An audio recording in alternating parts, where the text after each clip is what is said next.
She thought it was simple. One night of work, $300 in cash. But when her mother called her phone the next morning, it went straight to voicemail. Her car was found abandoned. Her purse left behind. And her friends began to whisper the words no one wanted to believe. Something's wrong. 4 days later, hunters walking a wooded trail stumbled onto a body hidden under branches. It was her. This is the story of Madison Clark, a young woman chasing a better life, and the man who promised her quick money but delivered death instead. Madison Clark was just 24 years old. She lived in Conway, Arkansas, a small city north of Little Rock, where everyone seemed to know everyone. Friends described her as warm, selfless, and endlessly giving. She worked mornings at a local diner, serving coffee with the kind of smile that made regulars ask for her section by name. At night, she picked up shifts at a nearby nursing home, caring for residents who adored her patience and kindness. Every dollar she earned was carefully saved. Madison wanted to become a nurse. It was her dream, her purpose, the way she hoped to leave a mark on the world. Her best friend, Kayla Brooks, later said, "She was the kind of person who'd drop everything for you. She had the softest laugh. She deserved the world, and she worked harder than anyone I knew to get there." But money was always a struggle. Rent, gas, and groceries drained her small paychecks faster than she could replace them. The nursing program she hoped to apply to seemed further and further away. When the chance came to earn quick cash, it felt like an answer.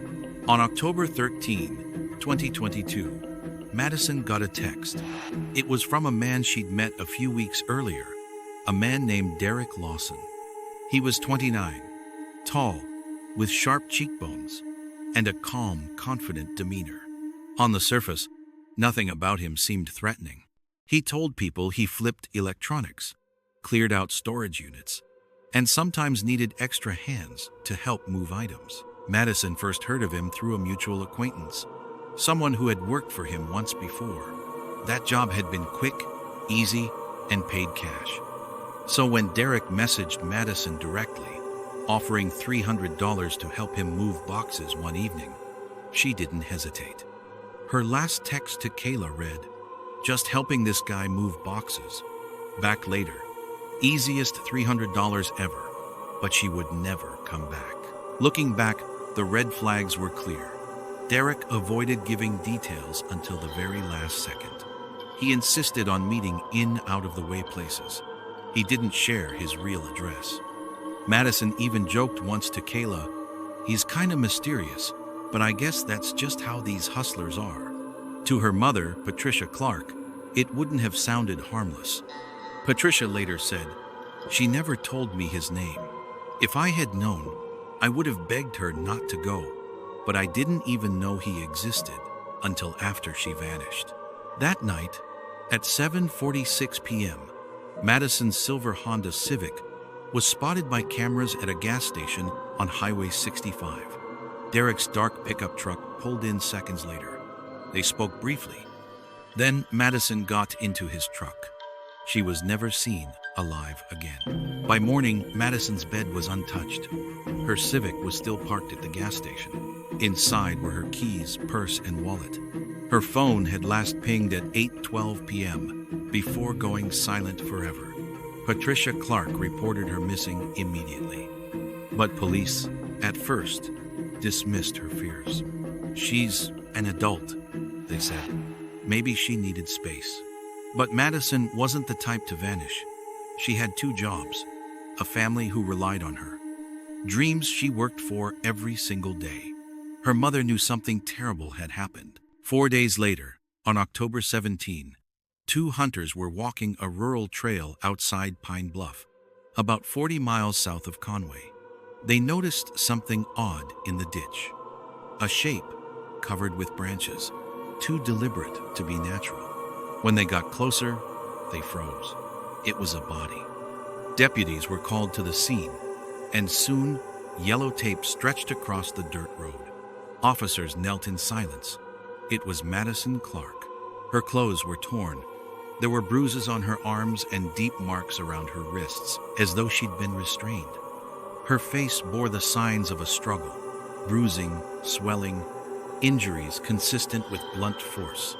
The autopsy later revealed the cause of death: strangulation. Detectives concluded she had fought for her life. But against Derrick Lawson, she never stood a chance. Once Madison's body was found, the investigation shifted into overdrive. Detectives immediately pulled surveillance from the Highway 65 gas station, where her car had been discovered. The footage was chilling. Madison pulling in at 7:46 p.m. Derrick Lawson arriving in his dark Chevy pickup moments later. The two exchanging words. Madison climbing into his truck. That was the last time anyone saw her alive. Detective Robert Hayes with Arkansas State Police said, "We knew right then we had our suspect. The problem was he was gone." When officers went to Derrick's apartment in Little Rock, the place was empty. Neighbors said they had seen him loading bags into his truck the night after Madison disappeared. He told them he was heading to Louisiana for work. It was no coincidence. Police put out a statewide alert. His photo was circulated. His truck description broadcast. Meanwhile, detectives started digging into Derrick's past. And what they found painted a far darker picture than anyone realized. Court records showed a history of violence, assault charges, theft, and in 2018, a disturbing case where an ex-girlfriend accused him of locking her inside his apartment during an argument. That case collapsed when the woman refused to testify. But it revealed a pattern. He preyed on women, especially those who needed money, especially those who trusted too easily. Another ex-girlfriend later told police he liked to see how much control he could get. Once you were alone with him, it was too late. For Madison, that $300 job had never been real. It was bait. On October 21, U.S. Marshals tracked Derrick down in Shreveport, Louisiana. He was hiding at a cousin's house, his truck parked out front. Inside the truck, investigators found damning evidence: Madison's purse, her phone case, and on the passenger seat, traces of her blood. When officers questioned him, Derrick said only 4 words: "I don't know her." But the evidence told a different story. Back in Arkansas, prosecutors began building their case. They had surveillance footage showing Madison getting into Derrick's truck. They had forensic evidence tying her to his vehicle. They had a timeline placing him near the dump site where her body was found. And most damning of all, the text messages arranging that $300 job. Detective Hayes later said, "The case built itself. We didn't have to create a story. The story was written in the evidence." But for Madison's family, none of it erased the pain of those lost days. Patricia Clark recalled, "I called her phone every hour. I begged God for her to answer. I still hear the silence in my ears." In the months after his arrest, Derrick Lawson refused to cooperate. He gave short, defiant answers. He smirked at reporters when they asked about Madison.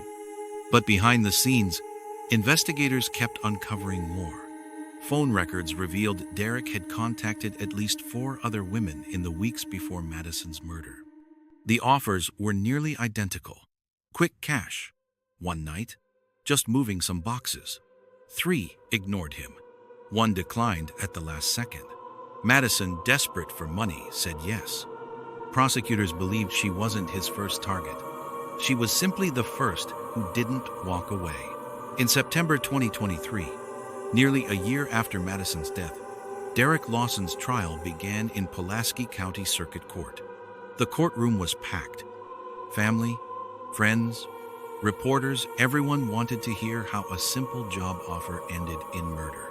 The prosecution's opening statement was blunt. This was not a misunderstanding. This was a trap. Derrick Lawson lured Madison Clark under the promise of quick money. And when she was alone with him, he stole her life. The defense told a different story. They claimed Madison went with Derrick willingly, that what happened was consensual, and spiraled unexpectedly. But the evidence told otherwise. Prosecutors presented a chilling timeline. At 7:46 p.m., Madison pulled into the gas station. At 7:47, Derrick arrived. At 8:12, Madison's phone went silent. On October 17, her body was found in Pine Bluff. They showed the jury Madison's last text to Kayla. Back later, easiest $300 ever. They displayed the purse and phone case pulled from Derrick's truck. Forensic experts testified that her blood was found on the passenger seat and floor mat, and they brought in medical examiners who confirmed her cause of death: manual strangulation. Every detail cut through the defense's narrative. Madison's mother, Patricia, broke down on the stand. I called her over and over. I told the police she would never just disappear. They didn't listen. If they had, maybe she would still be alive. Her best friend Kayla testified, clutching a tissue in her hand. She thought it was harmless. She trusted him. I'll never forgive myself for not saying, "Don't go." Then came Derrick's ex-girlfriends. One by one, they described patterns of control, isolation, and manipulation. One said, "He used money to get you close, and once you were close, he didn't let go." But the biggest shock came when prosecutors revealed Derrick's past. Years earlier, he had been investigated for the disappearance of another young woman in Louisiana. The case had never been solved, no charges filed, but the similarities were chilling. A sudden job offer, a vanishing, and a body found weeks later in a rural ditch. Though the court couldn't prosecute him for that case, the revelation left jurors stunned. Derrick had been hunting women for years. Madison wasn't an accident. She was part of a pattern. The prosecution's closing was sharp and devastating. He offered her $300. That's the price he put on her life. But Madison Clark was worth more than that. She was worth everything to her family, her friends, and her future. And he stole it. The defense tried one last push, arguing the state hadn't proven intent. But by then, the jury's faces were set. It took just 6 hours of deliberation. On September 29, 2023, the jury filed back into the courtroom. Madison's family held their breath. The clerk read the verdict: guilty of first-degree murder, guilty of kidnapping, guilty of tampering with evidence. Derrick Lawson showed no emotion. He stared forward, jaw tight, as if the words meant nothing. But to Madison's family, those words meant everything. Patricia wept openly. Kayla whispered, "Finally." The judge handed down the sentence: life in prison without parole. Justice, but not healing. For Madison's family, the verdict was a moment of relief. But it didn't bring her back. Her mother stood outside the courthouse, holding a framed photo of her daughter. "He took her from me for nothing. She trusted him, and he killed her. I'll never forgive him. But I will never let her be forgotten." Friends gathered around her. Some cried. Others stayed silent. Everyone felt the weight of the absence that no sentence could fill. In the weeks that followed, vigils were held across Conway. Hundreds gathered with candles, praying, telling stories about Madison's life. Kayla told the crowd, "She wasn't just a victim. She was my sister in everything but blood. She loved late-night drives, old country songs, and making people laugh. That's who I'll always remember." Each October 13, the day she vanished, her family gathers at the gas station where she was last seen. They light candles. They tie ribbons around the lamppost. They whisper the words Madison never got to say: "I'll be back later tonight." Patricia refused to let her daughter's story end with tragedy. In 2024, she launched the Madison Clark Foundation, dedicated to educating young women about safety when accepting short-term jobs, online offers, or easy money gigs. The foundation holds workshops in schools and colleges across Arkansas. They teach practical steps. Always share your location with someone you trust. Never meet a stranger alone. Trust your instincts. If something feels off, walk away. Local police now partner with the foundation, creating safe exchange zones monitored by cameras at gas stations and parking lots. Signs read, "Designated Safe Assistance Area in memory of Madison Clark." Detective Robert Hayes, who led the investigation, now speaks at these events.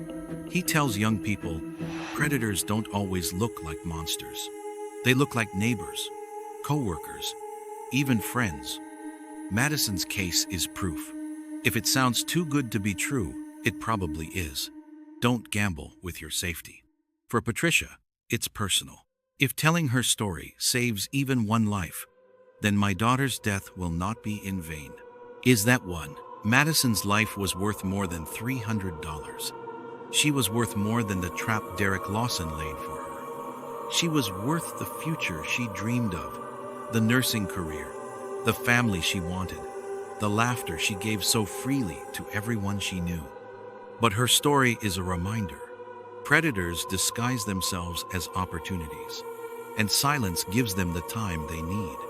Her death forces us to ask, how many red flags do we ignore? How many warnings do we brush aside? And how many lives are lost before we start to listen? If Madison's story moved you, don't let it fade when this video ends. Share it. Talk about it.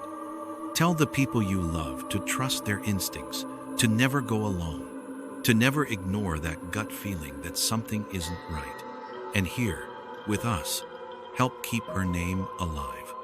Leave a comment below with your thoughts. Like this video to help spread Madison's story. And subscribe to Evidence Uncovered as we continue shining light on the cases that must never be forgotten. Because behind every headline is a real person. A daughter, a sister, a friend. Madison Clark's story didn't end in that ditch. It lives on in every life we protect by telling it.